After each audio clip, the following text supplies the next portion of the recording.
Hello everybody, my name is Chie Katsura. I'm an F1 at Colchester Hospital. So today I'll be demonstrating how to do an exception report on Allocate. So around your induction week, you should receive an email inviting you to set up your account on Allocate. So usually your username is your initials. So I'm just going to log in here. Okay, so you can see it's pretty simple, and you can see that I've done quite a few. I was on cardiology and I was quite busy. Anyway, so to create a new exception report, you just click here, create new exception, and then once you get in, you search your rota. So if you're on medicine, you just search med, and this is the one you go for, F1 medical rota. Or if you're on surgery, you just type surge, and then this is the one, okay? So let's say I'm still on medicine, I'm still on cardiology, let's say. Okay, so I picked that, and then that will just come up as general medicine, and that's totally fine.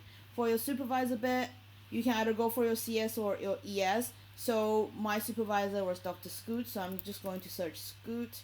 There we go. And if you put your CS here, then you can put your ES on the second column, but that's optional. And then there are different reasons you can exception report for. The most common one is if you work extra time out of your normal working hour. But you can also exception report if you missed your weekly teaching or any training opportunities such as mandatory training like the hub days or sim days. You can also exception report if you're so busy on the ward that you couldn't take your lunch break. You can also exception report if you have not enough support on the ward, such as you don't have a middle grade to support you, or there's not enough junior on the ward to work that day. Okay, so let's say I worked extra time, so I'll just go for this one, different in hour of work. And then you pick the date that happened, so for example today. And on medicine, the normal working hour is 9 to 5, and you can start exception reporting if you stayed for more than 30 minutes after your normal working hour. Okay, so for example, I worked till 6, so I can exception report because I stayed more than 30 minutes. So you just put your timing here from 5 to 6,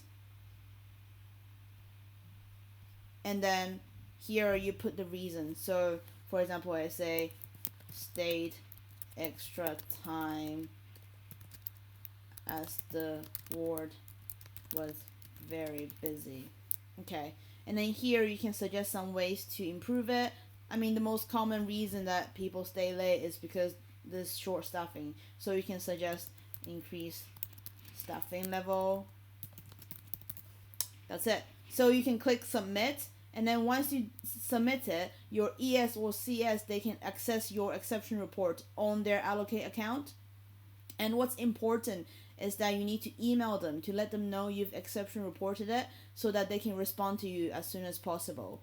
And that is when you can negotiate with them whether you want this to be compensated as time off work later in the rotation, or you want to be compensated by monetary way, so you can get paid for extra time you worked for. So once you're negotiated with your ES and CS, they can then respond to that on that exception report on their account. And what's important is that you have to then log back onto your Allocate account onto that exception report, and you click confirm so that you are happy with the response. Because if you don't confirm it, then this whole process is not complete. So you have to do that, and then after you confirm that, you can then inform your HR. So here in Colchester, for example, you can email Jade, and then Jade will let payroll team know, and then they will pay you. Okay, and then the guardian of safe working can access everybody's reporting to see what it's like in across different specialties, and so that the trust knows how to improve. Okay, so hopefully that was helpful. Thank you very much.